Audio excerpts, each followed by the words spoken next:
Okay, YouTube, I was on YouTube and looking for a DIY solution for a missing or broken ball chain connector. And when there was absolutely zero videos on YouTube, I thought I'd take my own.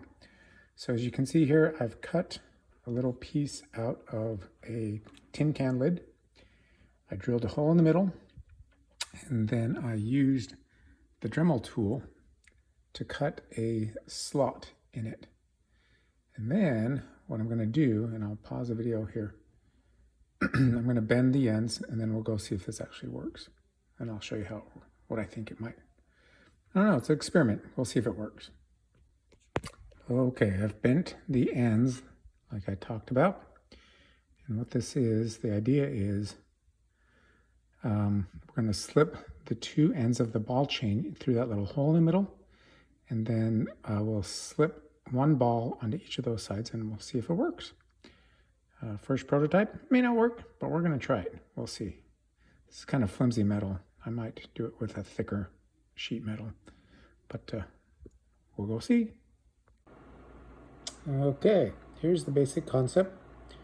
We slide the ball into that tiny little hole in the middle, and then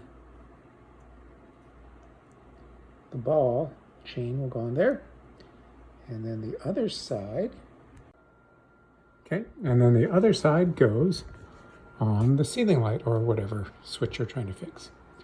So see, there you go. There's the little makeshift ball chain connector. I suppose we could bend those other ends down as well. And maybe I'll do that afterwards, but yep.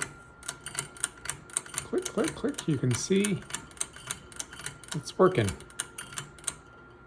So yeah, DIY ball chain connector. In case the one that came with this one, by the way, was Hunter.